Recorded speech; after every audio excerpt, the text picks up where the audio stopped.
l'Australie l'interdit de participer aux Jeux et elle devient championne olympique la même année. Son nom, c'est Fanny Durac, une sportive qui a marqué l'histoire. Revenons sur son parcours. L'Australienne naît en 1889 et découvre sa passion de la natation grâce à l'école. Et Fanny est douée d'un véritable talent pour ce sport puisqu'à seulement 15 ans, en 1906, elle décroche son tout premier titre national. Et ça, c'est que le début de sa brillante carrière.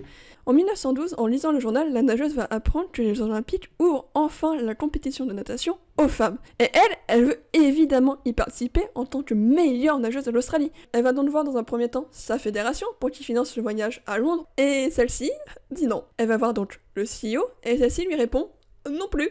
Révoltée par cette décision, Fanny Durac va s'allier avec Mina Willy, qui elle aussi veut participer aux Jeux Olympiques, pour justement demander des fonds. Et ça va arriver aux oreilles de Margaret McIntosh, alors mariée avec un riche entrepreneur australien, elle décide de prêter l'argent pour leur voyage. Et arrivée en 1912, seules 2 épreuves sont proposées, mais n'étant pas assez pour le relais, elles sont obligées alors de nager le 100 mètres nage libre. Toujours révoltée par la décision de la fédération, Fanny Durac va utiliser cette énergie pour remporter la victoire et réaliser tout simplement le record du monde en finale. Et la deuxième, qui c'est Mina Willy. Et ces médailles donnent une bonne correction à la fédération et au CEO. Et en 1920, c'est le retour des Jeux Olympiques et Fanny Durac est prête à défendre son titre. Malheureusement, elle va être opérée de toute urgence de l'appendicite à quelques jours de la compétition et à ce moment-là, elle décide de tout simplement d'arrêter sa carrière sportive pour se consacrer à d'autres projets. L'Australienne décède en 1956, elle sera intégrée en 1967 au Hall of Fame de la natation internationale. Les Australiens ont totalement oublié Fanny Durac puisqu'elle sera intronisée à leur Hall of Fame seulement en 2022.